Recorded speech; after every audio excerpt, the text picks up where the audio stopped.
right, for segment one today, we start our final official series of the year of Palladium books, and we end on the monster of a game. The game that is the by far, I shouldn't say by far, I don't have access to their business sales, but in my anecdotal understanding, the biggest, most famous Palladium books game out there, Rifts. And of course, because it is what's out there for sale right now, don't mention the 30-year anniversary. We're doing Rifts Ultimate Edition because it is the current edition of the game that is available that you can buy. And Heathendog is going to regale us with all of his Rifts wonderfulness starting about right now. Outstanding. Hello, everyone. Glad you can make it. Today, we're going to talk about Rifts. More specifically, we're going to talk about the background and a little bit and how this game feels, what it looks like, and what it is the hell you're doing if you're a character in this world. What can you expect? A lot. You can expect a lot. I'm gonna just break it down right now. This world is a clown show. All right, everything's going on all at once, and survival is really what you're looking for. This is one of the few campaign worlds where being an adventurer increases your odds of survival. You actually live longer than if you were a farmer. Yeah. Well, there's an exception to that, but you'll talk about that later. Yeah, there's an exception, but for the most part, if you have to have superpowers just to, guarantee, well, not guarantee, but to increase your odds of survival tomorrow. If you're tucked away under that nice umbrella of the bad guys, you're probably pretty They're safe. not bad guys. I'm going to get into that too. All right. First, we're going to go. I'm going to say one thing. One of the big differences from the format of this book and the original 1990 whatever version with the blind warrior women and the Splugorth slave trader is that this book starts off with the background of the world, whereas the old book, the background of the world was in the middle after character generation. Now, Max and I had a discussion about some people like it that way. And I said, well, some people are also pedophiles. Some people also, kick dogs for no reason. Those people should be ignored, buried under the prison, and left to rot. So what we were talking about is we actually had some people, because I think we mentioned something like this on a game we talked about previously, and it blew up our chat a couple of years ago where some people, I will never have a book that has character creation before the lore of the game. And then other people I will never have a book that has the lore before, whatever the hell the flip side of that is. Yeah, there are people who have opinions about that. Yeah, Crafty has a correct opinion. How do you make a character if you don't know the world? You can accidentally make a GIMP character just because it sounds great, but then the world is completely different than what you thought, and your character is trash. Then you gotta start. I have no opinion on it because I don't care either way. I've got games that have character creation first. I have games that have character creation last. I honestly don't care. The only thing that I care about is don't put the lore sprinkled in so that I have to try to figure out what was that game that you hated? Star Trek Adventures. Yes. Don't write the lore into the rules of the game. That's really the only thing that I have. Other than that, I don't care. Character creation first, character creation last. Just put it together. Yeah, that's the most egregious problem with some books. World of Darkness did that too, where they would sprinkle in the lore throughout the book. Yeah. Like, what the hell are you doing, man? Come on. But putting the lore in the middle, no, wrong plan. We've already got people in chat with opinions about this. This one right here, lore in front. It's great. As a matter of fact, we can start at PDF page 10. 10, all right. PDF search page 10. That's not so right here, the setting. Yep, the setting. Okay, so 2. And I'm not going to read it word for word. I'm going to use it as a guideline, but I'm going to talk about what happened, a little bit about why it happened. But if you want to know exactly how the rifts happen, it's all spelled out in the background of Chaos Earth. Get Chaos Earth, or search our YouTube after we're done here. Calm down now. Search our YouTube channel for the Chaos Earth background I did a few years ago, and you'll have all the answers you need to exactly what happened. This one, people don't know. Most people don't know what happened because it's several generations removed, and it was the apocalypse. So we don't have an Anne Frank diary equivalent to go off of here. Okay, so No Rosetta Fair. Stone? Yeah, we don't have that. So here we go. Picture 100 years in the future. This is what the future looks like. Let me paint this picture for you. All right. We have the golden age of humanity. We are decades away from faster than light travel. Most countries are first world countries. There's still some second, third, a couple, Burma or Myanmar or whatever. They haven't really gotten their act together, but most countries, the standard of living is high enough to where they can be considered a first world country. Technology, nanotech, we have all of it. Ultra small, ultra dense batteries, fusion energy generation. The climate's getting better, burning almost no fossil fuels.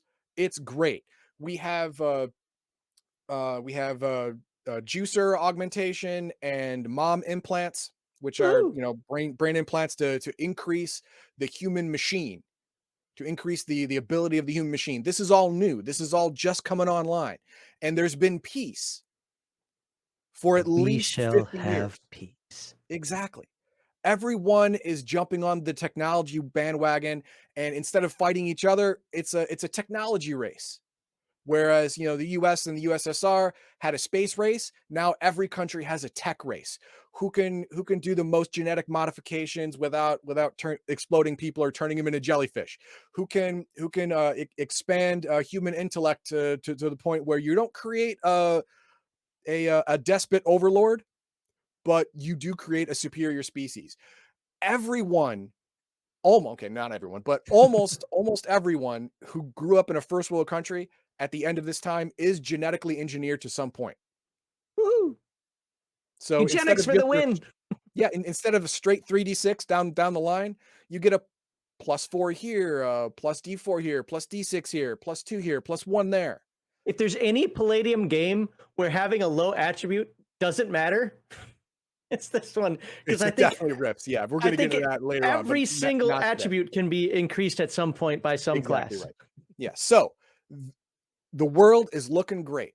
It's looking beautiful. And then came the death knell, the introduction of mega damage. And a lot of people who hate on riffs, the main reason is mega damage. We're not moving yet. This is Well, you're that's not that's reading it airing word for hard. word. I'm just Yeah, scrolling we're down not going to word for slowly. word. So mega damage happened. The first thing they did, we'll make glitter boys, Samus. You might recognize that, but glitter boys are a giant power armor, and they have a reflective coating, which they only take half damage from lasers, and they have MDC structure along with giant MDC weapons, the boom gun. It's fantastic. Now, North America created a coalition of countries, very much like NATO from the Cold War. Now it's a North American version of NATO. And one of the countries had a problem with a non-signatory country invading their territory. So the North American version of NATO, which was called NEMA, lent out a dozen or so glitter boys for defense purposes only. Okay, defense purposes only. Well, then this country attacked, and the country we loaned the glitter boys to defended fantastically.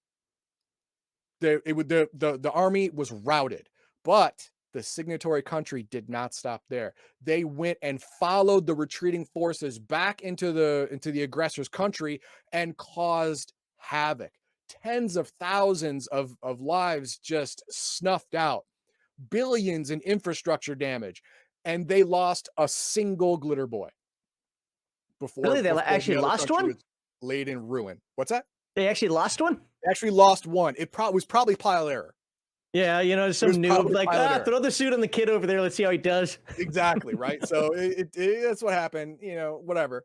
But this caused a cascade of international problems, very much like the start of World War One. One assassination started all of these countries which with non-aggression and help treaties.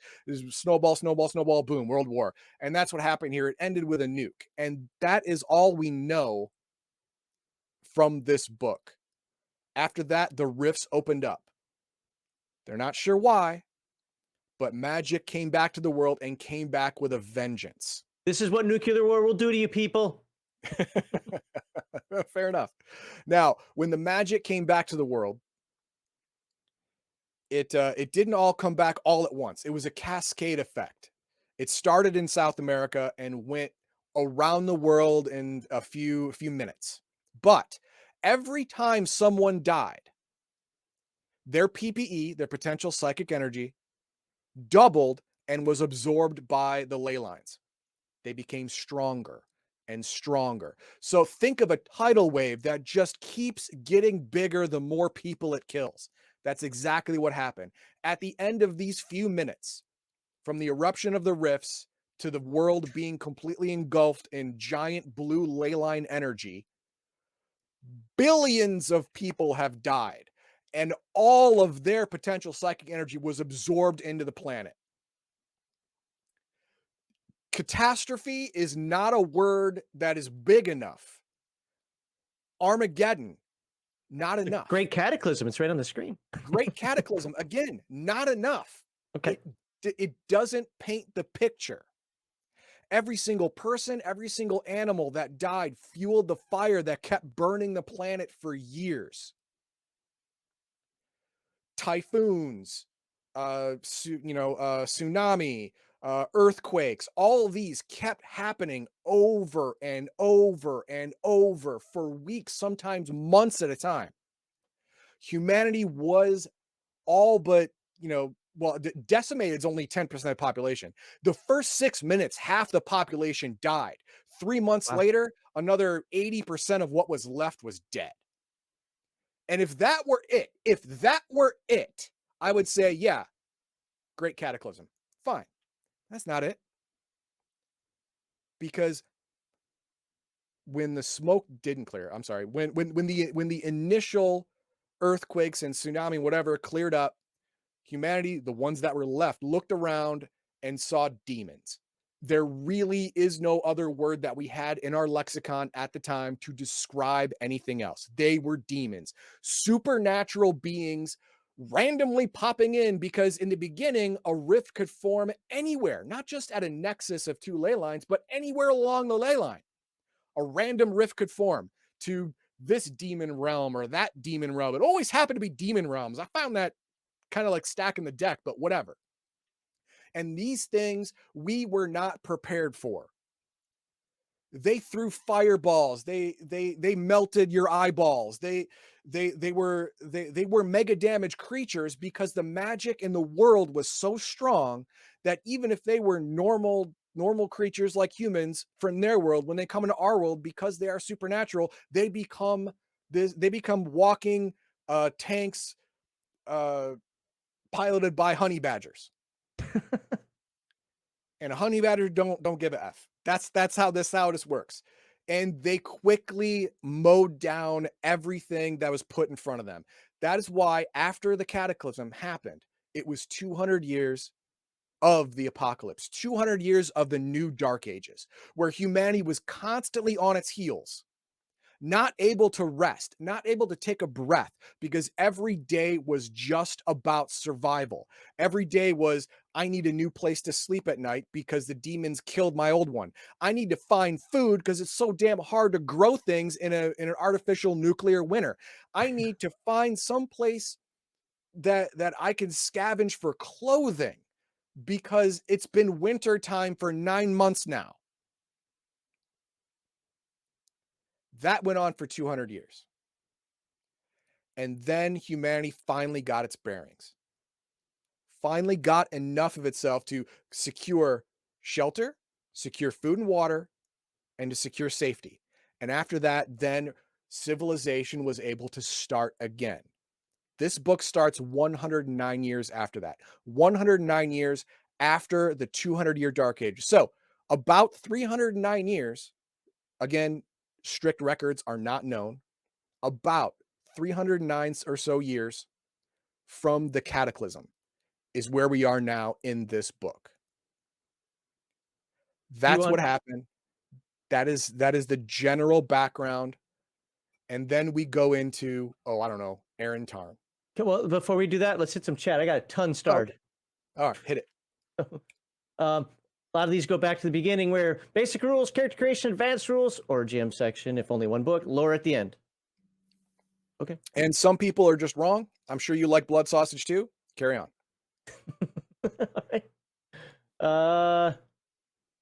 Front loaded because you need to read a ton of shit before making a character is what I like about it. Yes, yes. Knowing the lore will affect your OCC choosing or your RCC choosing, because knowing the score is going to change your actions moving forward. Hey, I said click. There we go. The chapter order is not an issue. You have a front page list for a reason. Table of contents, yeah. Fair enough. As long as it works. Yeah. Palladium's been a little sketchy on their formatting, so you know. If character creation is first, doesn't it make it easier to find it in the... Wait, if character creation is first, doesn't it make it easier to find than in the middle? Just skip that chapter when first reading. Okay. The thing is, character creation in Palladium isn't just one chapter. It's like 8 or 9 chapters. It takes up the full half of the book. I And actually then you like get to lore. I like the way Rift's Ultimate is put together in this one regard, because it talks about all the OCCs, you know, a bunch of other stuff as well, but it talks about all the OCCs kind of up front. So you get what they're A about. general idea of what you're going to be choosing later. Right. Yes. But you don't have the actual step-by-steps of everything until the you end. get to the middle. Yeah. But then again, I like the Free League books, which does it the opposite way of that. So, you know, I'm just a dirty fence sitter on that. Before Chaos Earth, however, you just had the Rift's main book. Oh, that's what RMB stands for. Okay. Yeah, Rift's main book, exactly. And in the Rift's main book, 1991, 3, 4, something like that, they had the lore in the middle and character creation, all of it. I'm talking all of it. Skills, psionics, magic, all of it front loaded. So you have your character done before you even know what the world's like. Unacceptable.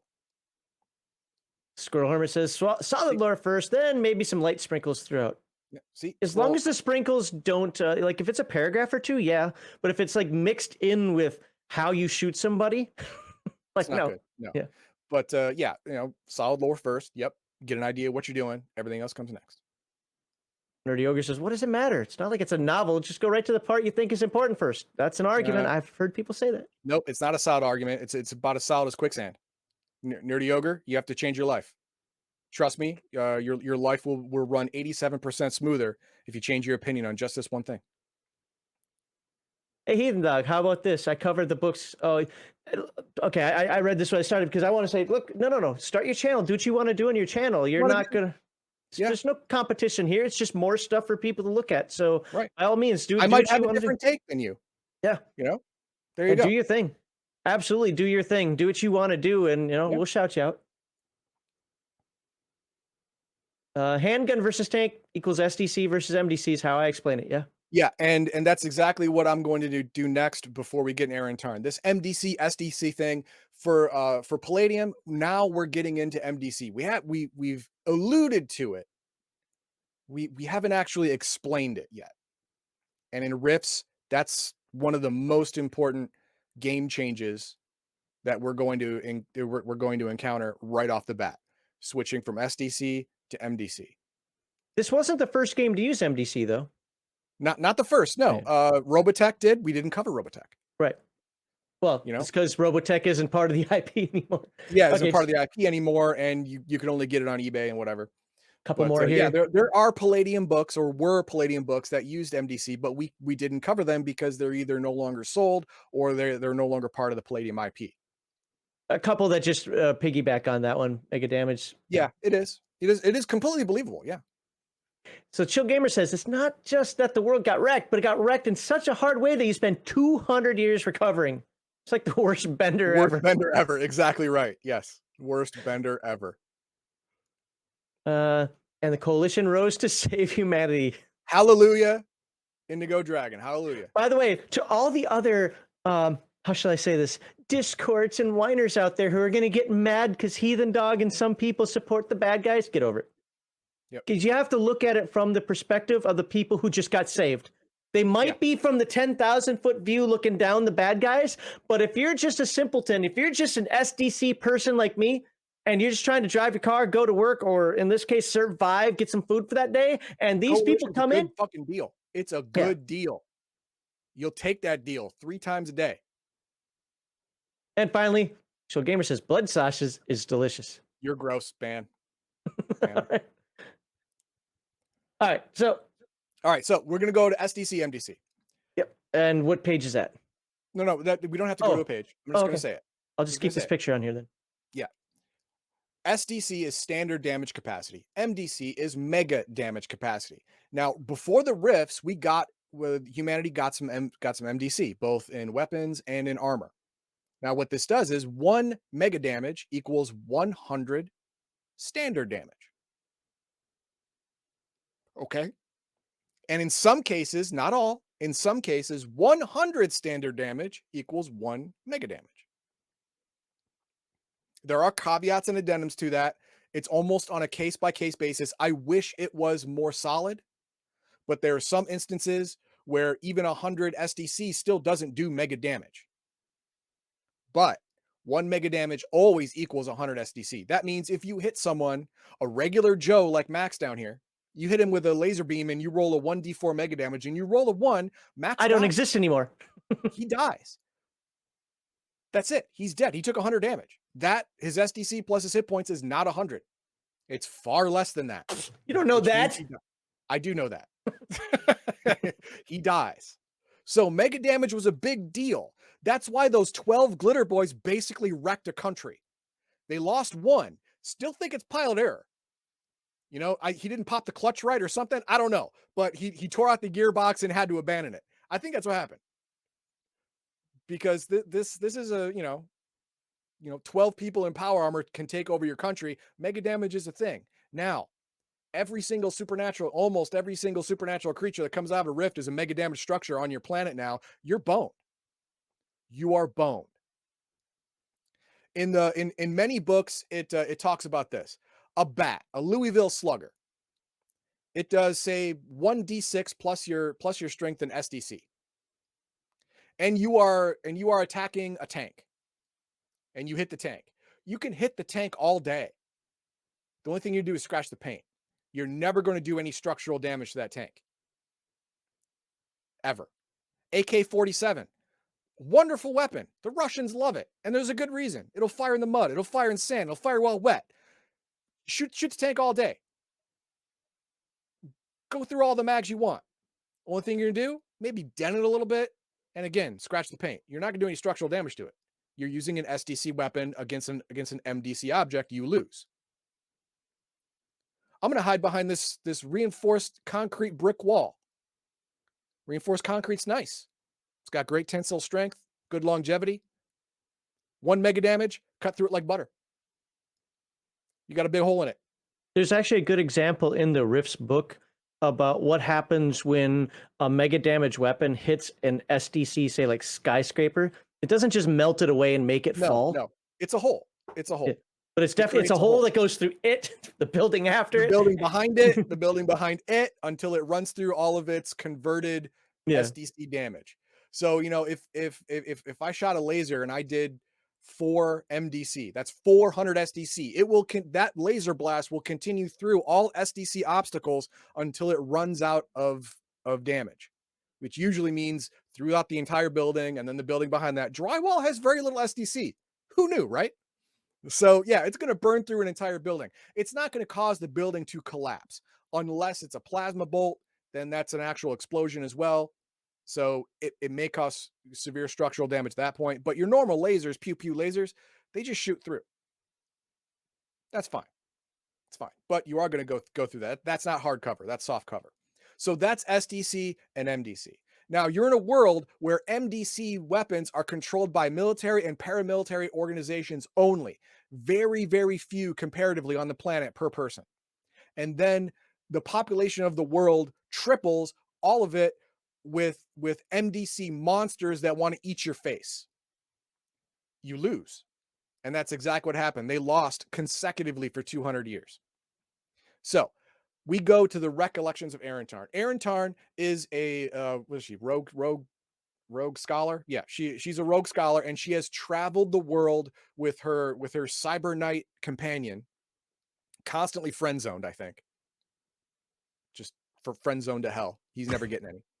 Wow. And she has marked the changes of the world based on the old records she has already uncovered.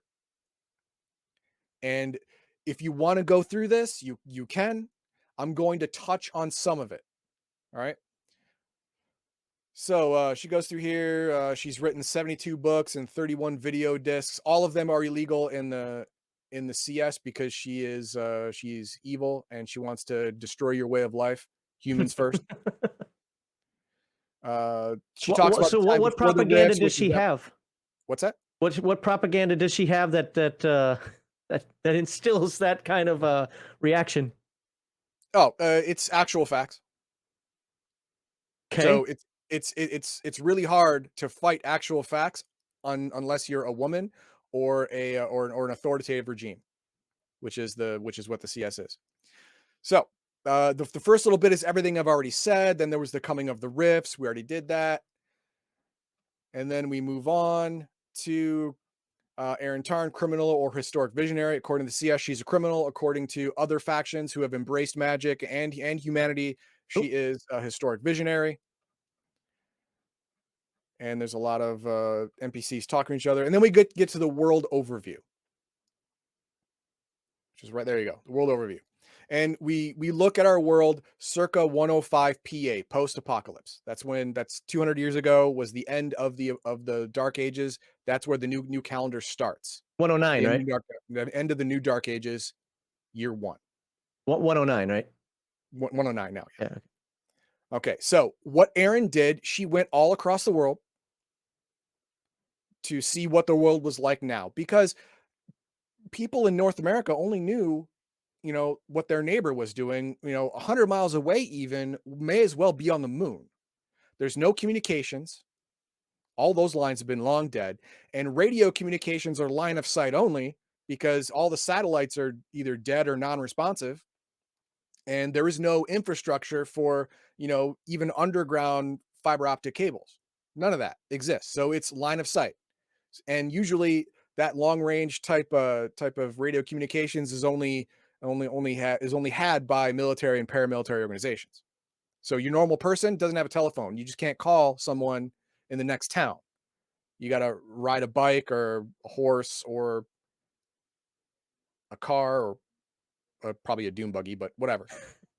Well, there aren't So many dune buggies actually in the world, but I yeah, know well, there are some. I'm just saying there aren't that many. yeah, well, you can find them. Yeah. But so you don't know what's going on in the next town over, let alone a continent over. But Erin Tarn decided to fix that. She decided to move on. So we'll start in Europe. If we go down to book page 16, underneath distant land starts in England. England is an enchanting place with forests and fairies, flowing grassy hills, and ocean winds. Herbology is a mystic art, and druids have returned to nurture the land and guide the people. One of the most memorable experiences of my life, this is her talking, will be the majesty of the Millennium Tree. Imagine a giant oak tree as tall as a mountain, its leaves the size of blankets. People actually live within its boughs, and fairies flitter among the highest branches. We spent 3 days under its comforting shadow where I had wonderful dreams and was at peace and worry free. Okay, so what we're going to see as a theme is that most countries have gone back to their mythical roots.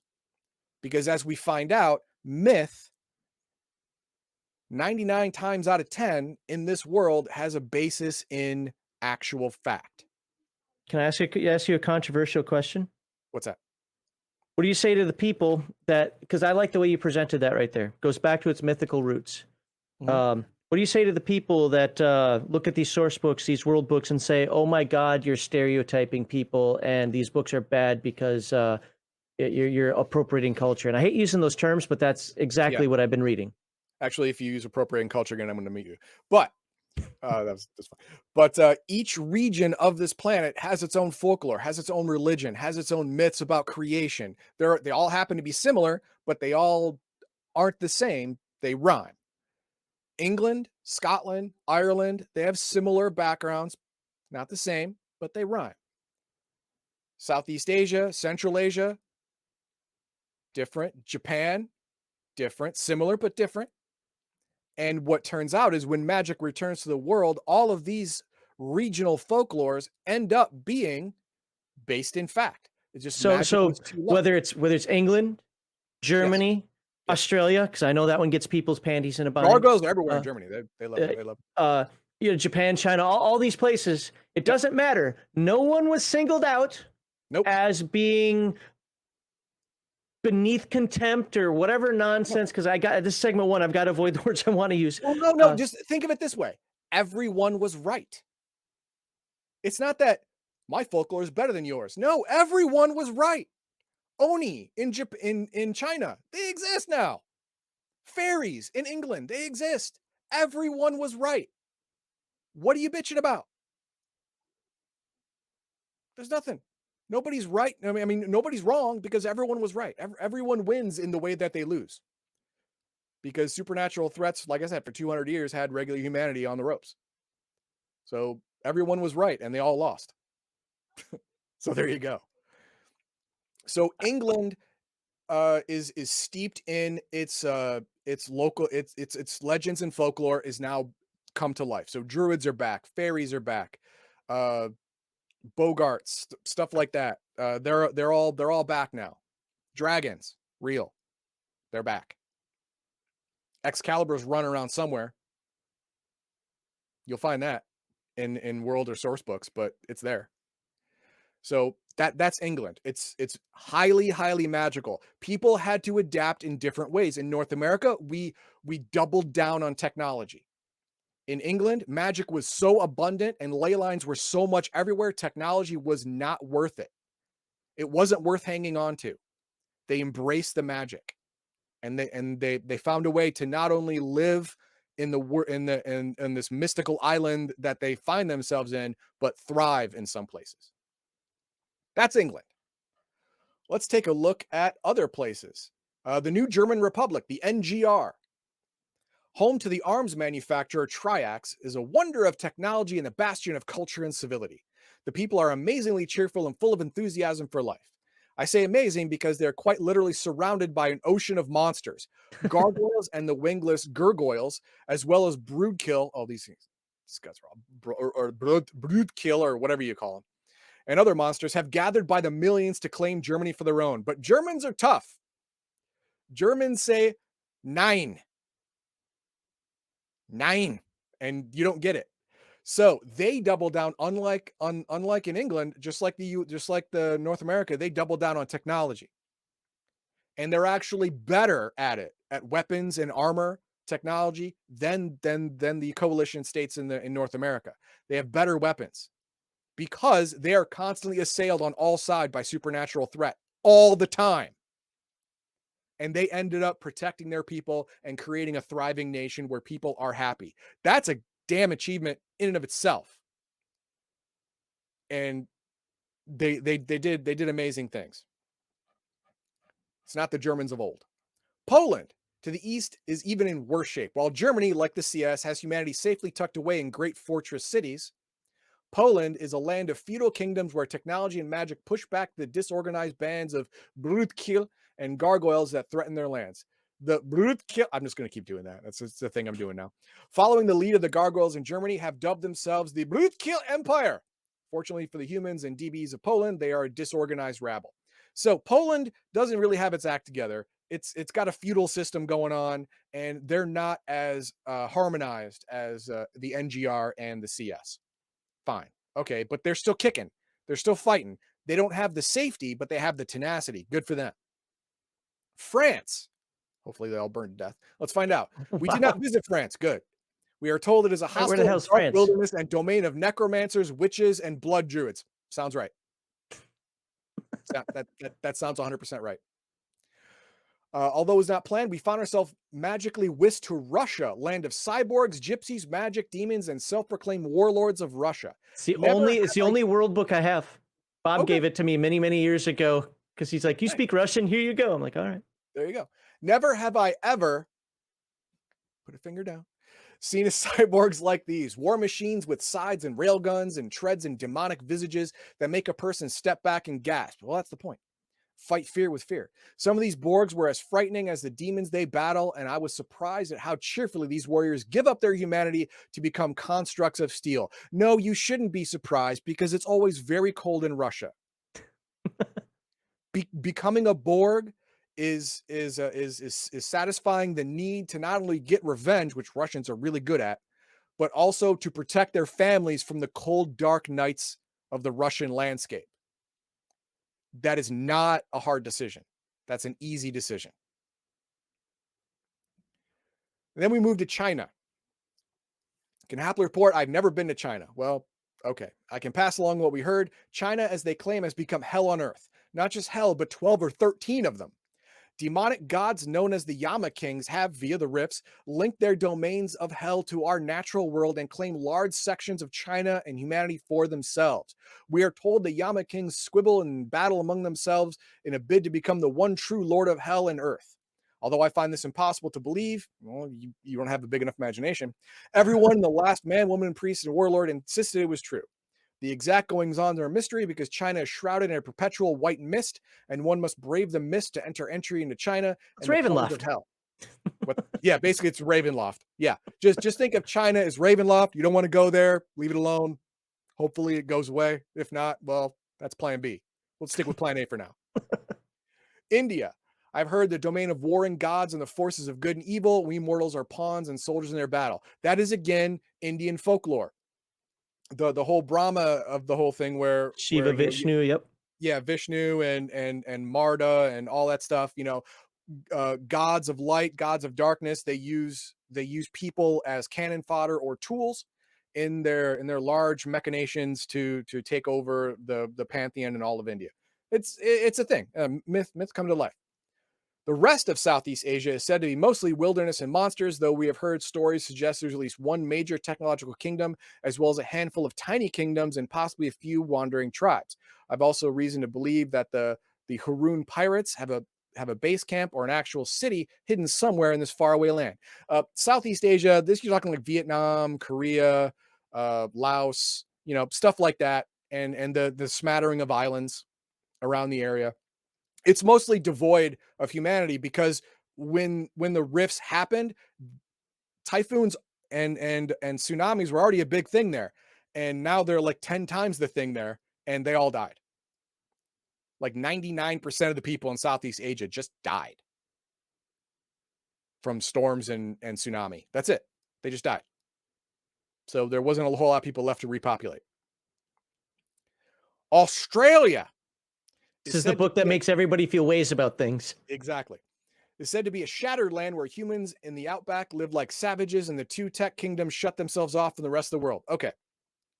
Savages is a term in this instance I don't want to use because Aborigines in Australia have lived harmoniously with the land for hundreds of years and survived in a place that is born to kill humans. Like 9 out of the 10, most dangerous animals in the world come from Australia. And they live, So Aborigines survived the rifts and found a new harmony with the land. And two technological areas also survived, and they just walled themselves up and said, "F that. Everything out there wants to kill us. Some more. We'll just build walls everywhere, and that'll be it." Yeah, it's a way to go. Africa is a land of contrast on almost every level. Parts of it are desert and sand, other parts are lush forest and jungle. Elsewhere are vast open grasslands, and beyond them, mountains or patches of scrub. Africa's big. It's got a lot of ecosystems, just like now, only these are amplified because of magic. DB's different form than we have in North America, share the vast continent with native humans. Although there are a few kingdoms and some technology, most people, human and DB, have returned to tribal ways and magic. Here again, we see contrast in the lives of the people where poverty and hardship are common, yet the people all seem happy and appreciative of each other and the little that they do have. In the north, which we avoided, a tyrant dragon king rules, and the Egyptian gods of darkness are said to walk the earth. The Splugorth slavers, Splugorth are alien intelligences, so you don't mess with them. And Haroon pirates also raid the coastlands of Africa as they do on our own. Slave trade is still real in Africa, but now there's aliens doing it. Okay, someone else to blame. That's good.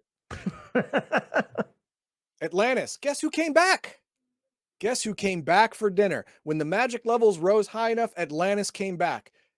Now it didn't sink to the bottom of the ocean like everyone thought. It was actually caught in a different dimension. And when magic came back, the link was reestablished to Earth, and poof, Atlantis came back. But all the people were dead. And it was populated now by monsters. So that's bad. Because Atlantis has some really powerful ley lines. South America. Oh, this is bad. Also known as the land of 1,000 islands. Why? Because after the cataclysm, South America basically, broke apart and never came back together. And that world book is due out soon. That world book is due out, yes. Is the mystery to us in North America cut off by the vampire kingdoms of Mexico? Oh, we're going to get to that in a minute. The only way to reach the continent is either brave the shadowlands of Mexico, don't do that, and pray you don't get caught, you will get caught, or travel by sea, which is just as dangerous because, there's we have a Bermuda Triangle, right? No, we got like 8 of them now. It's not good. And they're all real. You sail in, you don't sail out. Sea monsters, there be dragons here? There are. Leviathan? Oh, funny Well, to story. be fair, there are dragons everywhere in Rifts. Yeah. Leviathan, funny story? Nah. His name's Stan. He eats boats. He likes it. Yeah. Only a few pockets of human civilization remain, most notably in the old territory of Argentina.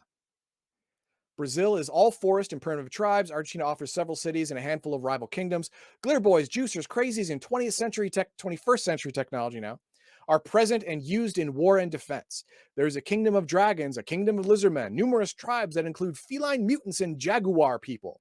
Strange magics are afoot, and the region is alien and hostile for humans. Outer space, don't know anything about it. Don't know anything about it. Wait a minute, then what is Mutants in Orbit? Mutants in Orbit is technically a different universe. Okay. Where the Earth killed itself through nuclear war, I believe. I mean, I know the TMNT side of it, but Mutants in Orbit is also half Rifts. There are choices you can make when you're running a Rifts campaign. Does Mutants in Orbit exist? And it is, in the atmosphere. Is the reason why we can't get to space and things from space can't get down? Is it because of killer satellites that can't be reprogrammed, that just kill everything that try to leave? Or is it all the debris from destroyed satellites orbiting the Earth, that anything that tries to enter or leave the atmosphere just gets shredded by micro missiles that are traveling at 10,000 miles an hour? It's up to the game master, but space is out of bounds. That solves everything saying wrong about something. Okay, he can say wrong all he wants until he says something besides that. I don't know what the hell he's talking about. Well, let's hit some starred chat before we hit America. All right, let's go. All right, first one. I said first one. There we go. I agree. Custom terminology, unique to the game. Once or twice is okay. A whole lexicon will turn away new players. This is people talking about MDC, SDC, AR, all those acronyms popping up everywhere. Yep. It's one of the reasons why, if you guys watch the Friday Night Chill stream, I have a game called Shard RPG that I couldn't get into Shard RPG because the intro story to the game is all weird, fictitious, made-up language stuff. And I'm like, I can't keep all that in my noggin. 1 or 2 words is fine, but when everything is some sort of weird, fictitious, made-up language, you lose me. Right. Now, the cool thing about Rifts is that AR is basically gone. It exists in one little subset of an OCC. I just threw that out as an example of all the acronyms that are. Yeah. But like MDC is the only one you really care about. MDC and SDC, those are the 2 you care about. There's no armor rating, no natural armor. None of that matters anymore. When MDC comes out, it just shreds through everything. So they stopped it. All right, what's next? Give me 1 second. Hold on. Okay. And now, boom. Will MDC tech weapons hurt supernatural creatures in an SDC world? They'll obliterate them. Oh, they'll just destroy them in an SDC world. Yeah. Oh, yeah. A glitter boy could take a dragon in a low magic environment. One glitter boy could take a dragon in a low magic environment because he's doing MDC damage. Whatever damage he does, what is it? 3d6 times 10 for one boom gum shot. That's 3d6 times 1,000. I don't have that. That this one. can kill an adult dragon in one hit. It can. I don't have this one starred, but I already kind of know what your answer is going to be, so let's knock it out quickly. Okay. Cyber Knights have Cyber Knight- AR and that is the MDC. one subset I was talking about, the one OCC in the main book that has an AR rating because they have some armor grafted to their skin, and they are allowed to wear actual armor over that. So it's an extra layer of protection. But for the most part, if you're not wearing MDC, I'm not going to say for the most part, if you're not wearing MDC armor, you're dead in Yeah. Rifts. Yeah. It's just that simple. Yeah. Just that simple. So anyway, back to this. Aaron Tarn is Emperor Prozac's mom. Convince me I'm wrong. You can't. You know what? I don't know. It doesn't say yes or no. I'm gonna go with no. But isn't most of the population illiterate? Yes, most of the population is illiterate because there was 200 years of dark ages and 100 years of authoritarian regime where they don't want the average citizen to be able to read and write. Because when people start reading and writing, they start getting ideas, and that's not safe. Hey, RPG. Oh, that's me. I forgot that I changed my name to that just to fuck around. Hey, if there can be RPG Snob and RPG Elite, I get to be RPG Authority. Fair enough. I need to put my name back to normal, though. RPG Authority in chat, how about I put a short list of books I have in Discord and see what people are interested in? That's always a good idea. If you want to throw it in our Discord, go ahead. But don't feel any sort of competition with us or anything like that. If you want to start doing videos, you got to start somewhere. Start wherever you feel is right for you. Okay, I just saw something heinous in chat that I have to put up. Okay. A glitter boy in SDC realm becomes SDC. No. Flat out, no. It's technology. It is not changed by the level of magic at all. It is an MDC in any world it goes to. It's MDC. He says conversion book 1 disagrees with that. Then I don't know. It's wrong. Because I got conversion book right here. And no, MDC is MDC. Unless it's powered by magic. If it's techno magic, then sure. If it's magic, then sure. The level of magic in the world will make it SDC or NDC. But a boom gun in Palladium Fantasy is the same boom gun that's in Rifts. But you convert it to SDC damage. You times it by 100. So it does 3d6 times 1,000 damage. That's all. It's still mega damage. I mean, you still treat it as mega damage. It's going to shred through any standard damage structure. Like it was tissue paper. So it's the same effect. I'll let chat keep this. I don't know enough. So it's again, that's pedantic. That's pedantry, guys. You're being very pedantic about that. I mean, I get it, and nerds will be nerds, and they'll always be pedantic. But ultimately, yeah. Some like I said, pedophiles, people who like blood sausage, and apparently mages trigger. They're just all wrong. They're just wrong people. All right. Underpants noobs exist. Fuck. Yes. I'm sure you'll be able to find in one of the source books something like Underpants Noobs. I have the Australia book, but never got around to reading more than a bit of it. Mostly just came off as Mad Max or Redux. If you're around the technological mechas, the two technological mechas, then yeah, it's a little like Mad Max. But if you're in the other parts where Aborigines have learned to use magic and live with the world instead of against it, then it's going to feel a lot different. Yeah, this is the book that when I go to forums or when I go to Discords or when I go to other places to do a little bit of Rifts research, like when I'm making a character or something, this is the book that gets blasted by far, in my experience, the most. Because apparently everything in it is racist, sexist, nonsense, whatever. I find that's bullshit, but segment one, sorry. What's next? Rifts is all about the stereotypes taken to not 11, more like 3,234. Well, I like what Heathendog said. It's the myth. It's not stereotype. It's taking ancient myth and folklore and making them real, and it's all regional. The thing is, it's a stereotype for a reason. Old people, you don't want to get behind them when you're going through a metal detector. They're going to take too long. They have hidden metal all over their body. Is that racial is that ageism? No, it's fact. My mom, she's had enough breaks by this point. She's basically half Wolverine. I don't want to be behind my mom. It's partial Going through a conversion metal Borg. detector. It'll take a half hour. No, I'm going another line. All right. So that's just the way it is. Recommend any Rift-like movies, if there are any? Like movies. I mean, Rifts is so vast. I don't think there is anything that. I don't think there's a Rift-like movie. I mean, there's plenty of apocalypse movies, but none of them are apocalypse transition into magic that I can think of off the top of my head. I'll have to, I might look into that later. I might have to get back to you on that.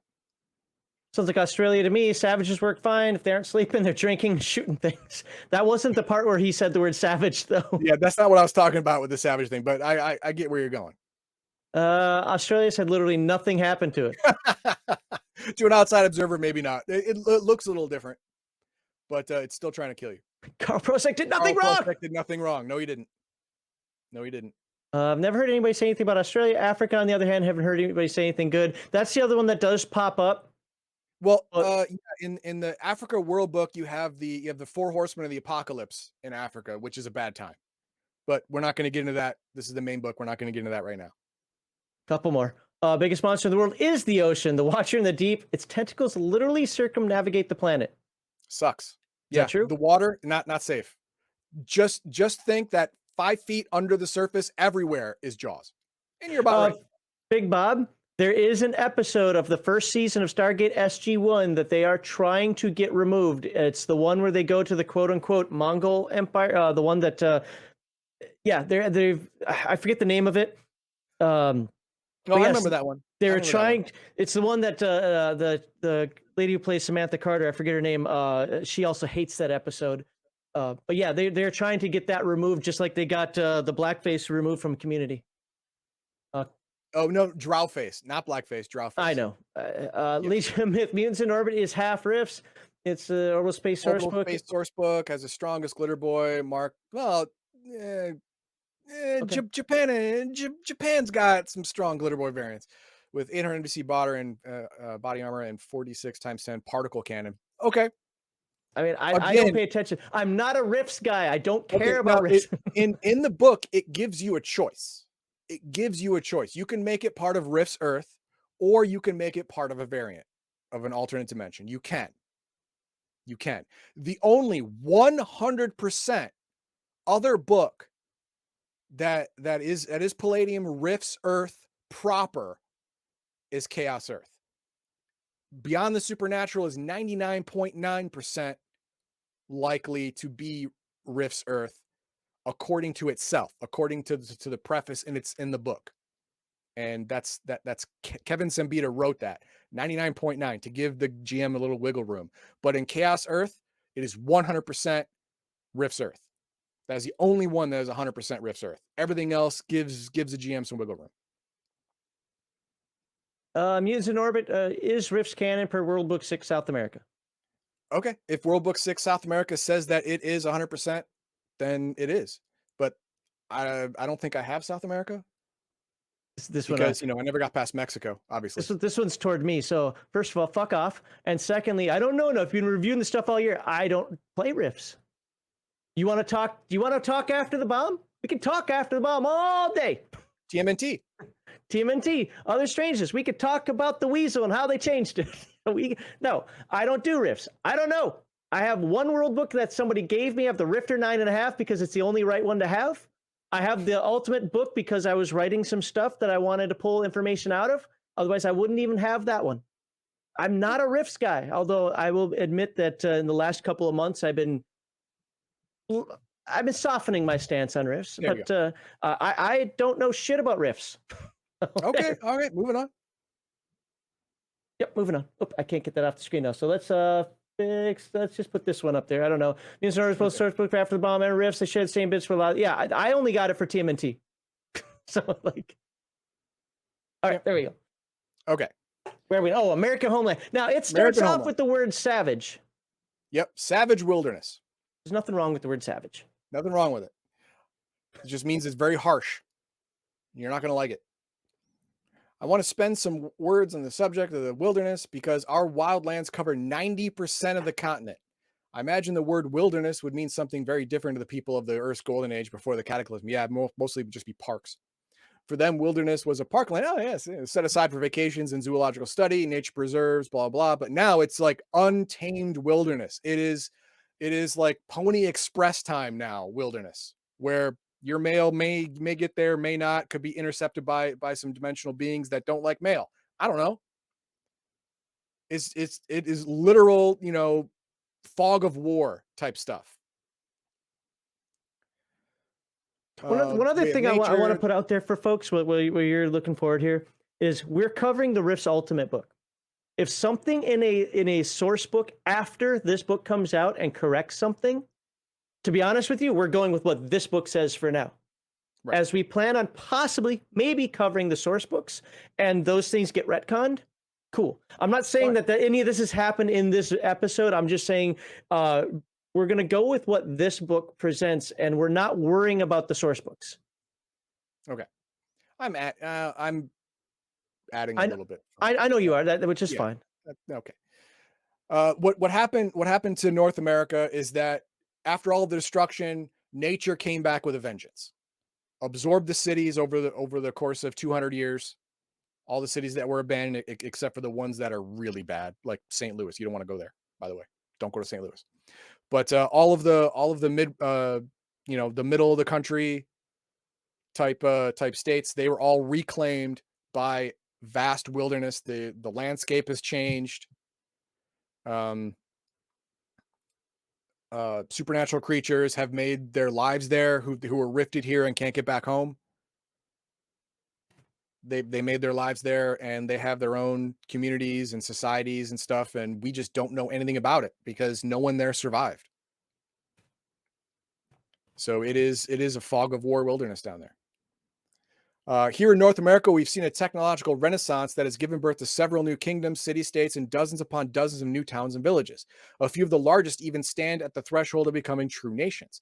Yet, for all their size and apparent power, the cities and towns of these fledgling nations are more akin to an oasis in a savage land than a dominating force. Yes, that is absolutely true. In North America, it is you can consider the technological meccas. All of the coalition states, New Laszlo, have they use technomancy a lot there, and all of the other places, feudal kingdoms that have popped up that are high tech. You can consider them islands in a sea of unknown wilderness, specks on a map of there be dragons here. There is no cohesion beyond there's no logical cohesion beyond the coalition states in North America.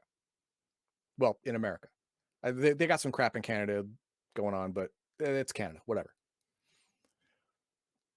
No matter how large or powerful the kingdom, it is surrounded by an unpredictable and unrelenting wilderness. Travelers must go from one oasis civilization to the next. The nearest farm, trading post, or town may be a few miles down the road or several hundred miles of hostile wilderness.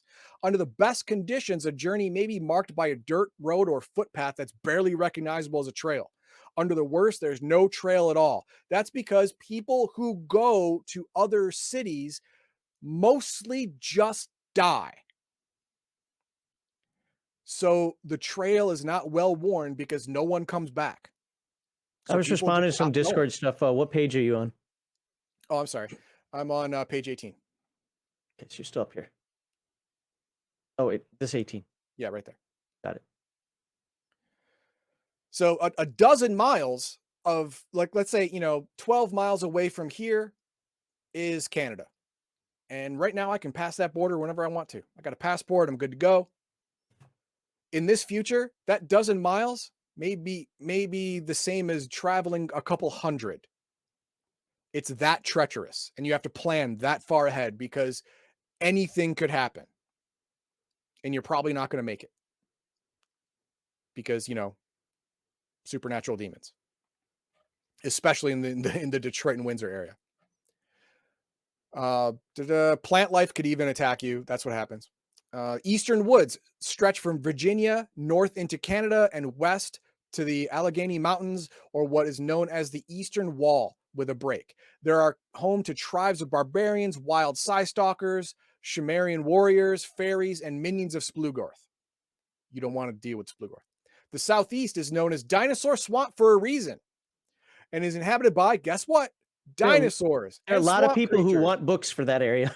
Yeah. Barbarian tribes, mutants, and alien plant life. The northern woods of Canada, Michigan, and our Midwest, the woodlands are less dense and broken by meadows, lakes, and rivers. Here is the domain of the Fury Beetle, the Ixidix, the Loopgaru, and the Oh my God, Sasquatch. no! The Zidix have been defeated. The coalition's up. Shut up. Nope, sorry. At this point, when the book is written, the Zidix are still in my freaking hometown. Yep, they are their precursor to the end of the world. In the magic zone, between the eastern wall and the Mississippi River are more woodlands, lakes, meadows, but there are also ley lines and rifts. The magic of the lines lures creatures of magic as well as mortal practitioners of magic to its embrace. Here there be dragons and a variety of exotic beings not found in other lands. They include horrid necrophim, dark hounds, sun demons, amorph, dragon apes, demon dragon mages, lanitar hunters, psi goblins, and shape-changing zenith moon warpers. Jesus Christ, man. It's a hellhole. See World Book 12, Psyscape, for the descriptions of many of these beings. Jesus. In the grassy plains of the west and northwest roam tribes of Simvan, they're like lizard men, monster riders, herds of dinosaurs, worm wraiths, devil unicorn. That doesn't sound great. Giant canyon worms. Doesn't sound great either. Panthera pteranons.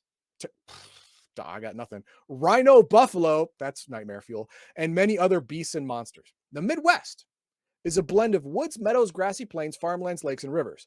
Bruthkill, witchlings, black fairies, gargoyles, neuron beasts, they're not cool. Ixidix, rhino buffalo, ostrosauruses, and fury beetles are among the most troublesome monsters in the Midwest, which is also home to tribes of wild Psystalkers. One of the disadvantages of being centrally located is that all manner of DBs and monsters may pass through or wander over from west to north, south to east, whatever. So we see the occasional demon dragon mage, zenith moon warper, lanitar, werebeast, and others. Great. I'm on the highway of supernatural nastiness. The Southwest has many of the same dinosaurs and monsters of the West roaming the grasslands and thin forest, as well as terror and vampires from the South. Vampires, oh my God. Beyond the Rocky Mountains, also known as the Forbidden Barrier and Sharp Cliffs. Who knows? Tales speak of alien jungle, weird lands, but have never been beyond the mountains. We know the Forbidden Barrier is home to leatherwing, griffins, dragons, phantasms, mountain giants, and ogres, but there are tales that hint of other dangers and creatures. A lot of it is necromancers and stuff. It's not great. I've had city folk question how it can be with all these fabled towns, tribes, clans, DBs, and monsters they hear about that one doesn't stumble over one hiding behind every tree. It doesn't work that way. The wildlife hides from intruders just like us. The innocent animals run to avoid being hunted, and the predators watch for a nervous distance, at least until they're ready to strike. People hear there may be hundreds, thousands, or even tens of thousands of a particular species, but they forget that number is spread across vast expanses of empty wilderness. Think of Wyoming. Least populated state. Yeah, it's the least populated state, but it depends on where you are. If you're in the capital, oh, there's like 1 million people around you. But if you're in the middle of the state, there's not another person for 10 miles. So if you average it out, there's a person for every like mile. So think of it that way.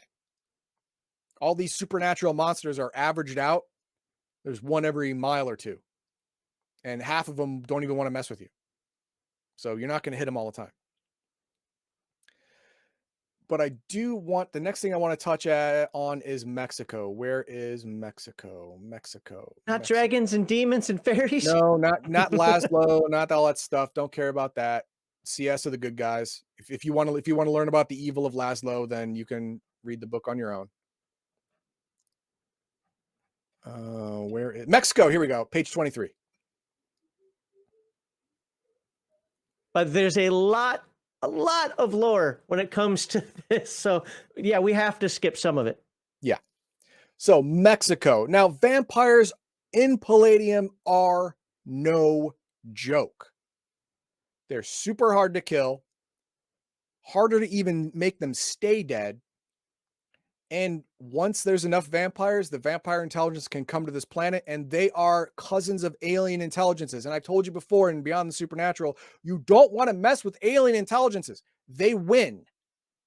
They have tens of thousands of MDC. They have like 18 actions per round. 20 of them are magic. I don't know. It's lunacy. You don't want to mess with one. You're gonna die. And there are at least a half dozen vampire intelligences in Mexico right now. Thousands upon thousands of vampires. Though I have never set foot more than a few miles beyond the Rio Grande, I've heard many first-person accounts from reliable eyewitnesses to discount tales of vampiric dominated lands in Mexico. These are not the savage, slobbering, animal-like vampires we know in the Southwest, but intelligent and malevolent beings who have built impressive cities, established their own culture, and keep humans like cattle to be raised and slaughtered. Think of it as a magical version of what's that movie where the vampires took over and they're using humans as blood bags. I don't watch vampire movies, so I don't know. Okay, well there you go. Day Daylighters, Day I forget it has Ethan Hawke in it. Anyway, Mm. it's very much like that where humans are bred for their blood. They're considered animals and food. They're cows basically. They're just cows. The majority Crafty of says humans have from dusk actually till dawn. no. The Oh. majority of humans have actually accepted their fate, accepting the vampires as benevolent masters. Well, benevolent's a stretch, but okay. It seems that vampires do not kill their human host population, but nourish and protect them so that the undead may feed upon them time and time again, generation after creating a sustainable food source. Smart. Smart. They live simple, unworried lives like a fatted calf or a favorite house pet, and they are cared for, protected by their inhuman owners. Daybreakers. That's the name of the movie. Thank you. Oh, then I won't start. Daybreakers. Because you got That's it. the name of the movie. So in this instance, they have over the generations, they have bred out the memory of humans as the dominant culture. The humans in Mexico have accepted their fate as food. There's enough of them to where the vampires can thrive and not kill them. So if we're not being killed and we're given everything we want, why is this bad? You know, the world's a piece of crap. The world will kill us. If we escape from the vampires, where are we going to go? America? Have Just fun. just like now? Yeah, have fun. You're going to die. Remember that vast fog of war wilderness talking about? You're not going to make it. You're dead. Can't get to the Pecos Empire? Nope. Oh. You're dead. So they stay. The bestial undead common to the Southwest are apparently called wild vampires, not secondary vampires that live in Mexico. As far as I understand it, there's a vampire god that creates the vampire intelligence that creates a master vampire, which are generals of that faction of Vampire Legion, and the master vampire creates secondary vampires, which are intelligent, very just as much or more so than they were in their human life, but they're now skewed over to the side of evil. To save these people from themselves would require a mass invasion of the vampire kingdoms, a feat that would seem to require more than one of the combined armies of every single kingdom in North America, including the coalition states and the Federation of Magic. That's no joke. It's true. Sadly, Mexico is remote and far from the burgeoning kingdoms east of the Mississippi, and they are easily forgotten, which is why it happened to begin with. Because Mexico was cut off when the cataclysm happened, and they were basically written off. Now we get to the heroes of the book, the coalition states. If you're not sure if they're actually heroes, I never put the segment one banner up the entire time here. There we go. If you're not sure if the coalition are heroes or not, please subscribe, like, and share, and let Heathendog know how heroic the coalition states are for protecting normal, mundane humans, farmers, and food supplies. Yep. Now we'll look at some chat before we get into the heroes of the story. I didn't start too many this time because they're all just yelling at you about how you don't know all the pedantic what's on page 36 of some weird source book somewhere that we're not covering. So, see, Legion of Myth, the Reign of Fire movie is the only one I can think of that seems Riff's like, but even that movie is a bit tame. Yeah, it's like Riff's light. Yeah. Where dragons come back and decimate the world. Yeah, it's Riff's light. I'll give you that. Marhakman said Thundar is very Thundar. rift. Yes, yes, techno magic's a thing. So Thundar is again very I rifty. wasn't gonna put up Marhakman's comment though. So Vampires are fairly easy to kill if you are properly prepared. That's just the thing. No one's properly prepared for a vampire. All of the movies, sunlight's correct, but they're not going to be out in sun. Wooden stake. Oh, stake their heart, they die. No, they don't. They go dormant. The moment you take out the stake, 6 seconds later, you got your throat slashed out. here, let me switch to. So no one's going to go into a battle the very first time against a supernatural threat with a super soaker and think they're going to live. No one's going to do that. So you have to fight. You have to learn from the people who probably died and took the lessons with them. So it's kind of hard to break that mental thing. Like, I go in with the super soaker and I'll win. It's hard to get there from where you are. But kind then of a joke when you can kill them with a techno wizard super. Yeah, that's the thing. But you don't know that. Going in, you don't know that. You try and hit him with regular weapons. And so let me ask this question, because again, just the way chat's going today and the way somebody will comment later. If you're playing a character from Coalition territory, whatever, or you're playing a character from New West, because that's probably the closest thing, right? And you're going to go wander down into Mexico, wouldn't you know that there are vampires there? Because wouldn't you have scouted it out first? No. Number one, you wouldn't know because the Mexico World Book has it set to where all the border cities and towns are camouflage. They're subservient humans who are like, no, everything's fine. Everything's fine. It's all good. So the people outside of Mexico don't know the weaknesses of vampires unless they've actually fought vampires.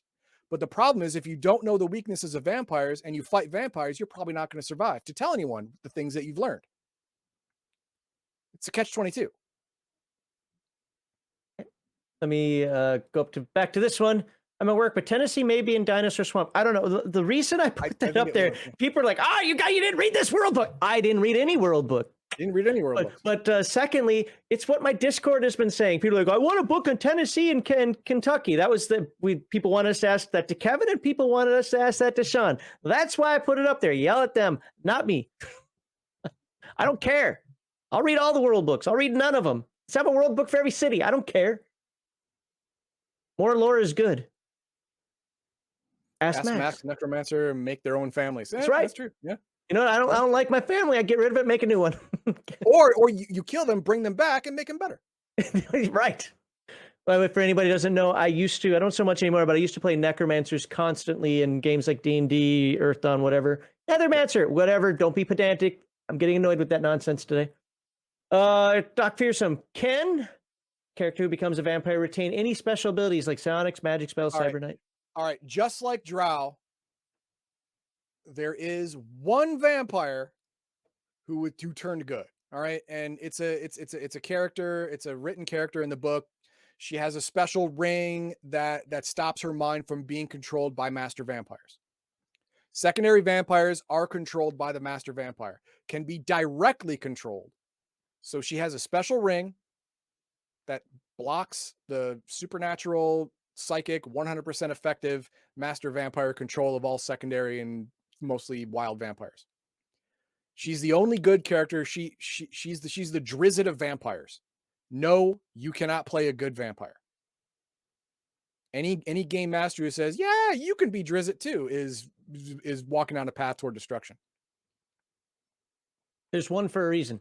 At least talking about the Drow thing. I don't know enough about this stuff, but no, you don't retain any of your special abilities. If you, I think maybe magic, I'm not sure, but I think psionics are destroyed. Again, I glossed over the area where you too could be a vampire. No, you can't. I glossed over that area. It's just like playing evil alignment. Just because it's in the book doesn't mean you should do it. Doesn't mean you should do it. No. You're supposed to be a hero.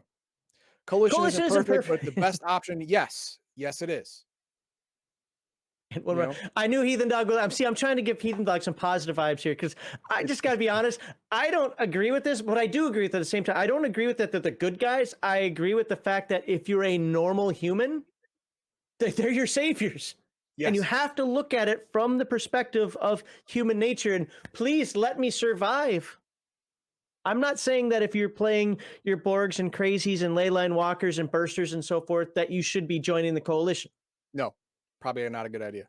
Well, yeah, especially for like almost all of those, right? But anyway, and then finally, Coalition for Life, Dead Boys Save the World. I think That's true. Crafty will That's agree what with they you. do. That's what they do. Killing one monster at a time. All Is right. that it? How much more Okay, here we background do go. we have here? No, we're going to Chicago, formerly Chicago, Okay. Where's that? and you're way off. We're sticking to the top of page Oh, 24, oh, okay. top right hand side. Coalition states. Oh, Chi-Town. Chi-Town is the birthplace of the no. Well, yeah, okay. Birthplace of coalition states. It's throne of the imperial power and headquarters for the coalition military high command. Okay, the new coalition states. When traversing our modern world was first published in 100 PA, the coalition states were a loose-knit allegiance between 5 industrial kingdoms who rose out of the ashes of the great cataclysm in North America. In 9 short years, however, the CS has become united by fear and war. For the first time in the nation's history, the coalition states has become the aggressor, declaring war on enemy kingdoms and independent forces it sees as a threat. Now, I want you to understand that the Rift's Ultimate book takes place like 30 years after the original Rift's book came out. Oh, does So it? the coalition war campaign has happened. A lot of these other source books have happened. Oh, This is a continuation of the timeline, which is why I personally disagree using this book. I think we should use the 1994 book, but it is what it is. You know, it is what it is. At first, people outside the CS wondered how much of this was posturing by the emperor, but we all learned how serious he was. Okay, yeah, I'm not going to go through that. Coalition states. Okay, if you read or if you look at the video I did on Chaos Earth, you know that the coalition states is the transformed NEMA, the North American paramilitary coalition, the NATO of North America. They transformed into the coalition based in what was Chicago, now Chi-Town. And the whole thing was protect humanity from supernatural threats.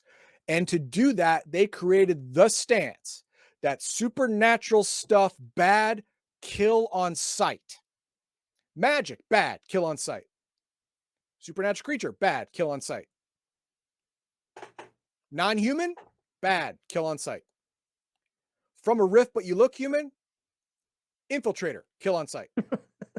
You know what? It's a hardline stance, yes. But you know what it also did? Kept people alive, kept people safe. and what People do were people able to want live more than their anything lives. else, whether it's right or wrong? Exactly. During the Dark Ages, it was the life expectancy for your average human being was like 22 years. In the coalition states, that's up to like 40. It's crazy, but it's good. And then Comparatively, it's it's probably good. some eugenics program where you're too old to be useful to the empire, so we just send you to the front lines. Eh, I That don't know isn't about what they that. do, Max. I'm fucking joking. So the coalition states, is it an authoritarian regime? Yes. Is it a benevolent? No, it is not. Not really. But to the average citizen under the umbrella of the CS protection, the average human being with no powers, no nothing, the coalition states are the best and greatest hope for survival. They're heroes to the average person. And that's exactly how the emperor wants to keep it. And he does. Through strict control of all communications, all learning, all knowledge. Book burning's a big thing. Illiteracy is purposeful because people who can read get their own ideas, and people with their own ideas get other people killed. Just look at every SJW out there. You put them in charge, it'll get people killed. So you get rid of them. Do I agree with that stance? In the apocalypse, yes.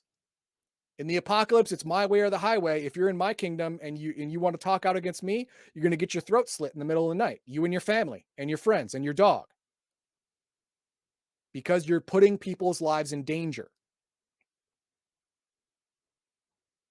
Now, if you want to talk grand scheme of things, if you want to talk, oh, but in the overall idealism of some dream world you live in, then the CS are evil. Sure. But in the world they live in, post-apocalypse Earth, where everything can kill you, the CS is necessary and a force for humanity. And if you look at human nature, it is the type of regime that would rise to power. Exactly. Whether Yes. now, to be fair, you could argue it could be theological, it could be sociological, but it's going to be some sort of authoritarian, kill or be killed type mentality. Yes. It's just Yes. How do these things happen? It's really easy. You have a populace that is on hard times. Apocalypse will do that to you. You give them something to blame. DBs, magic. This puts them all on the same side. And you, as the leader, fan these flames of hatred for the thing that is bad. Magic, DBs. And then you create a force, ostensibly said to protect them from the magic and the DBs. And they will back you 100%. They'll join, hand over the people just left and right, come out of the woodwork to join this crusade to save their mother, their sister, their father, their whatever. And they'll die happily, knowing they're dying for a cause. They're dying for humanity. and just because you can sit out there and say, but not all magic is evil. Well, guess what? I can't take the chance. I can't take No. the risk. I can't ask the question. You know what? Let's excise it.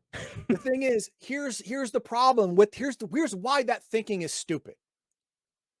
You let in one bad magic user. He can kill hundreds of people in minutes. One bad apple. So, can you risk that? No, stupid. You can't risk that. Murder them all, bury them, and nourish the food. That's what you do. That's how you survive. And that's how the CS grew to power. And it's smart and it's good. And then it goes off. It talks about the coalition states in different areas of North America: Missouri, Kingsdale, Arkansas, Lone Star in Texas, and Is Lone Star really part of the coalition? I yes, thought they were but more of like I a. think at the end of the coalition war campaign, one or two coalition states actually dropped out. Okay, well, we're not I talking think about that. We're Texas talking was about one of this them. book. So okay. I think Texas was one of them because they had a really really big independent streak to begin with. Okay. So it tells you a little bit about all the different coalition states and what they think, and all of them believe humanity first, but all of them go about it in a different way. Ironheart in Canada, uh, Chi-Town is a giant MDC pyramid that if you live inside, you're the most protected class of people. Chi-Town's the capital, right? Yeah, that's Okay. where the emperor lives. Yes. Minnesota, coalition military occupied territory, trying to stop the evil bugs from the north. Not doing very well. Northern Michigan are CS allies. Northern Gun, I believe it is. The Manistee Imperium, CS allies. Old Detroit, don't go there. Southern Michigan is a crap hole. Southeast Michigan and right across the river is the Magic Zone. Or right across the Detroit River to Canada to Windsor is the Magic Zone. Here is just supernatural evil run amok. There's like 3 or 4 different nexus points, ley lines crisscrossing everywhere. It's just anti-human territory. You're not getting in there. People only go there to try and get pre-rifts artifacts and get out because, great risk equals great reward, but I don't recommend it.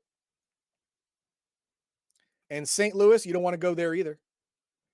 It's covered with more than 100 ley lines and 13 nexus points. As a matter of fact, the St. Louis Arch, if you remember a picture of the St. Louis Arch, that is a permanent open nexus, is a permanent rift to demon world.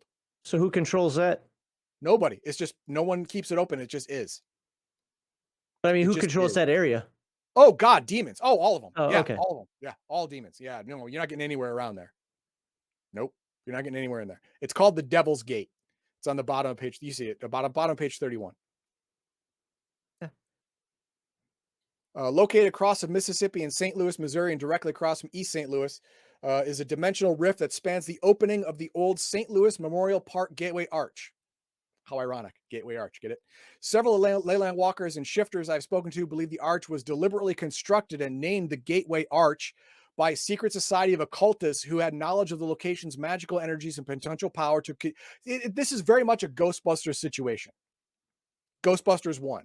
You know, the bad genius in the early 1900s who built Dana's building built it as a spiritual battery that when you know, Zool or whatever came back, it would attract this dimensional being here and gather up all the supernatural energy to make it enough to open up a portal so the evil, you know, Stay Puft Marshmallow Man can decimate the world. That's exactly what they're saying about the St. Louis Arch was built by people who knew this would be a supernatural magnet and it would destroy the world. And they're not wrong. They're not wrong. Ohio Valley, you know, that's more magic zone area. And then we have the Federation of Magic. These are evil magic people. Okay. Okay. This is the reason why the CS has to exist, because of these bastards right here. All right. These are evil magic users who want to take over everything because magic is better and technology suck. Well, they use some technomancy as well, but magic is better and regular humans can suck it. And then there's the people of New Laszlo in Canada who are the good magic users, the Glenda the Good Witch of magic. But to the normal human, Where's that? no, it's way up high. I just Oh, want to okay. say that because you know, both of them are magic. So for the average human who can't use magic, they're both evil and they both need to be killed. That's the only way to be safe. Oh, this is the Now, page I this want. is a picture of a ley line. Now, in rifts, ley lines are so strong they are visible, and at night they span up to maybe 2 miles high in the air. So much so that in the before, the largest ley lines you can see from space, like the Great Wall. You can see it from space. So these ley lines are no joke.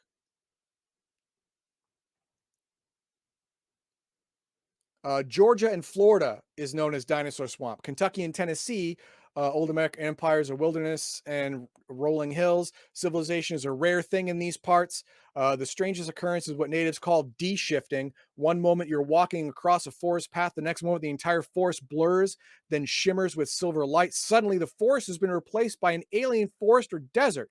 You're still in the same geographic location, but the environment around you has changed. Nobody seems to have an explanation as to how the environment can change, but the people remain. It's almost like walking through a holographic image that randomly changes. An unsettling occurrence, no matter how many times you experience it. The northeastern portion of Tennessee along North Carolina is another huge area exploding with mystic energy. Old cities of Bristol, Johnson City, Newport, Athens, Chattanooga, and Knoxville are all known cities for their landline nexus points and frequent dimensional activity, which means no people. No people live there anymore So does because there people really need die. to be a world book for it then? No, there really doesn't need to be a world book because there's no people there. They're all dead or they ran away, fled. Dead or fled. That's a good one. Dead or fled. All right. I'm looking at the ley lines as well. Forest, creatures, demons, why the CS needs to exist. A rift with the exitics. Did you get that? Yeah. I Okay. showed that on screen for a little bit. Okay. The East Coast. South Carolina, North Carolina is half gone. South Carolina lost 40 miles of its coastline because of, you know, tsunami. Virginia, a third of its land is submerged underwater. Washington, D.C. is basically gone. The island of Manhattan is an anomaly. Sometime during the Dark Age, some force raised the submerged island and slammed it onto the coast, making it a peninsula. It would appear that some sort of elemental magic must be responsible, but there aren't even legends about it. The once great metropolis is nothing but a mass, of rubble and twisted steel. Not one building stands. All that remains are piles of debris. Still, I have known scavengers who claim to have dug hundreds of feet below the debris and gotten some pre-rifts artifacts. Okay. Pennsylvania and Maine, mostly forested wilderness with very few settlements or fishing villages or barbarian tribes. And that's it. After that, we get into the characters of the game. These are all NPCs. And then we get into the occupational character classes, and we're going to get into that next time. But that is the background of Rifts. Basically, if you look at all of the holy books in all of the cultures in all the world and cherry pick the worst parts of it, that's the Rifts. That's the coming of the Rifts. That's what happened. All right, let's look at some more chat. The last of the chat. Already? I did start a couple. Doesn't matter if Doesn't they're matter good. if they're good guys or not. They are the only guys with muscle. Yeah. I mean, if you live in North America, you either live under the rule of the CS or you don't know if you're going to be alive tomorrow morning. That's 90% of the humans. Best option for humanity in North America? True. The NGR is a better option. Fair. And the city-states from before the cataclysm in Japan are even better. Fair. But the thing is, the German Republic is in Europe. No one's making it from North America to Europe except Erin Tarn magically. I don't know how she did it. She's like 85, whatever. And you're definitely not making it to Japan because, you know, you got to go over the Pacific Ocean, which is worse than the Atlantic Ocean. There's like 18 Jawses for every square foot, and you're not going to make it. But yeah, when I go into the Japan source book, we'll figure out why Japan's the awesomest. Original book 100 PA, Revamp Coalition Military 105 PA, Ultimate Edition 109. Yes. That's because you said 30 years in the future from the last one. Okay, well, whatever. Chat I'm saying blew up. the timeline has progressed. Source books have happened, and I would have rather started this where source book did not happen. But it's the latest version, so I understand why we went the way we did. I'm not butthurt about it. Considering the environment, it would be the only thing that could hold together long enough to grow. Yes. The original paramilitary group called NEMA turned into the coalition over the 200 years of keeping as much humanity alive as possible. And now they become the coalition states. And that's what it is. It's not time for philosophical theory. No, it's not. Philosophy is a luxury. Yes. Philosophy, you can think about your state in the world. Once you, your wife, and your children have food, you're going to have food tomorrow. You have a home, you're going to have a home tomorrow. You can go to sleep tonight and not wake up dead. Then you can start thinking about your place in the universe or whatever. But the CS gives you those things you need and then tells you what to think so you don't have to waste any brain power on trying to think for yourself. Awesome. In North America, your choices are for safe haven are bad to worse. Yes. Laszlo is the only overtly good faction, but they're not that big. No, they're not. And they exist around Toronto. Yes. If you want to get to New Laszlo, you have to go through Detroit and Windsor, which you're not. You die. Oh, but I can go around and go through, Pennsylvania and go up there. No, you're going to die because that's all magic territory too. And if you want to go north and over Michigan, oh, you got lots of bugs to deal with up there. You're dead then too. Hey, Heathendog, how'd that Kool-Aid taste? Carl's grandfather fought alongside spellchuckers and DBs. It's only changed with the current tyrant to control the populace. That's true, but it's easier to control your populace when you keep them on message. The problem with people is if you give them enough safety, they start having their own ideas. And that takes away safety. You start having to murder a bunch of people in your sleep with some kind of goon squad, and then people start thinking you're a bad guy. But if you teach them only what you want them to know, they're always going to love you, and they're always going to accept what you do to them as being necessary. That's what Prosek understood, and that's what he and his kid do from then on. And it's worked wonders up till now. It's been great. Good job. Is that it? Yeah. All right, great. So go up and throw the subscribe thing up there. Now, I realize that a lot of you think I'm coming off pretty ignorant with the whole CS thing. I realize that. So I'm going to throw you a bone here.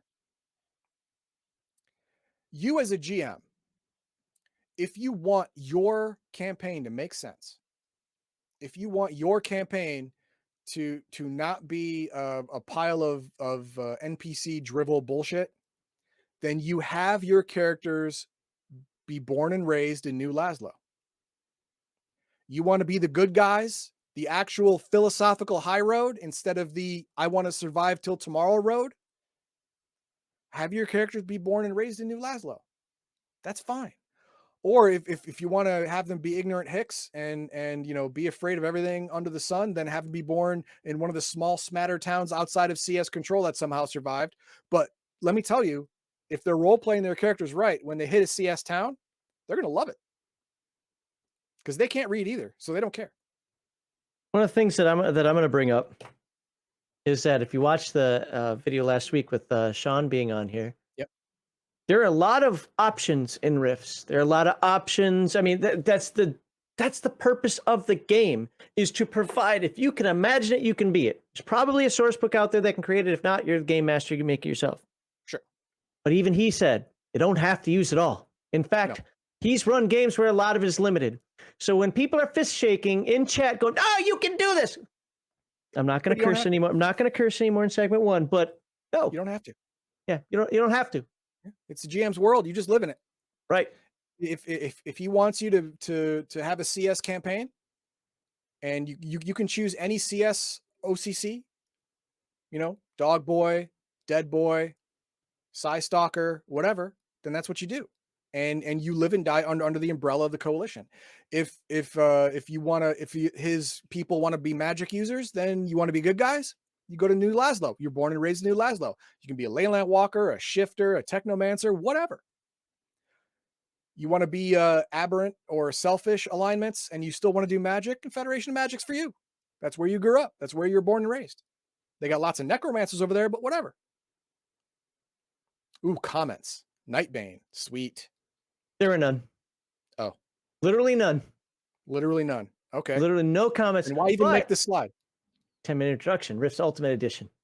Because people did have comments about that. Oh, okay. Well, thanks a lot. Just mess with me like Since that. we're talking about Rifts, I figured let's do this. Alex Sorensen says, it's a mess of a game system. I always preferred GURPS. You're going to get a lot of people angry in my chat saying this. Yep. I always preferred GURPS, which was even more flexible, but less sprawling but less of a sprawling mess mechanically. But the ideas embodied in character class were fun. I personally would take the concept for Rifts and port them over to other games. I have a question here.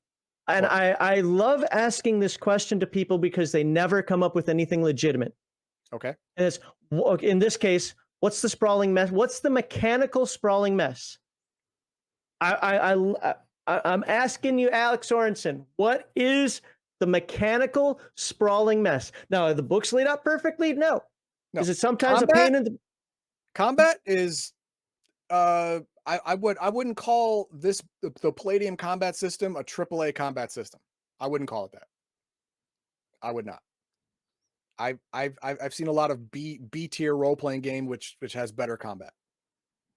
There's only one thing about Rifts, actually not even Rifts, Palladium combat. I don't Palladium like combat. Yeah, there's literally one thing. I mean, there are, but that one thing is big. Yeah, well, I don't know what it is for you. For me, I would remove roll with punchfall. I think it's an extra step that's not needed. That should just be taken in place of. Fair. Yeah. But other than that, you roll initiative, you roll the strike, you roll the parry dodge, you take damage. What? It's freaking hard about that. There are a lot of different bonuses depending on lots of different factors that have. That's to be on your character sheet. And no, it's on your character sheet. It's not on the base character sheet. Oh, that's the problem. But it's not a mechanical issue. You don't have room for it on the normal character sheet. You got to make your own. That's true, but it's not a sprawling mess mechanically. And if you have to make your own character sheet, I'm not going to say it's good. Again, but that's not about the rules. That's about the character sheet. That's about some of the presentation of the game. I get it, but a sprawling mess mechanically, and all of it is cinematic. And if you don't like something, you just change it. And if there's one thing that I think Rift should do or Palladium should do going in the future, because I think that people need to hear this more and more, is if you don't like something, change it. Put it in big, bold marquee letters in the front of the page that here are the rules. And if you don't like it, change it. Is it the most cohesive system, or I shouldn't say cohesive, coherent system? Not necessarily. Is it the best system? your mileage may vary, but is it a sprawling mess mechanically? No. And I've yet to see anybody come up, well, because of this. Usually the stuff that comes up, well, have you seen the range combat rules? You got to do this if you're rolling burst fire and this other one, like what you can't figure out what 20% of your ammo is as you're rolling 4d6 instead of 1d6. I don't understand what the problem is. Like, it's not a sprawling mess. No, I understand. It's just it could be both cinematic and more intuitive and less have to make your own character sheety. But Dorothea hits the nail on the head on that one. It could be. I've yet to see a perfect. Yeah, and for me, somebody. Yeah, I can see that. Although the Free League ones are pretty good, but that's a rules light game, so that's kind of not fair. All right, what else we got? Weird to see anyone talking about rifts in 2022. It's weird. Outdated, unbalanced, inconsistent, and one of my favorite effing games ever. I've been running an on-again, off-again Rifts game set in Japan, and my players are always super hyped when I finish a chapter, and I'm ready to run it again. Yeah, I mean, it's made to be unbalanced, because I don't care what Kevin says. I don't care what Sean says. The books are not made to be run together. You stay in your lane. You got the base book, you're in North America. You got the Japan book, you're in Japan. You got the Russia book, you're in Russia. You start taking Russian shit and go in Japan, you start creating more unbalancing issues. Stop it. Make a new campaign. Start in Russia, start in Japan, start in South America, start in Africa, whatever. Don't start porting your people around the world. You're just creating more work for you as a game master. That's where the big unbalancing comes from. Yeah, and this is a long lost art. And I've seen people do this, like, no, the book says it's a +1 here to -6. Shut up. I'm making a ruling, and it's +2. Roll your goddamn dice. Yeah. The first line of almost every game master section is game master says goes. That's it. Yeah. That's the way it is. All right. Last one.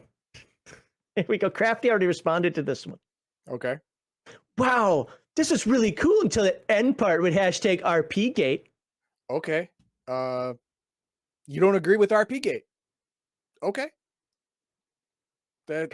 Crafty had a pretty good response to that. Basically, it's like, oh, so you want to gatekeep people from the hobby? You want to stop people based on your politics? You want my response to this is, I want to stop people based on their politics, not mine.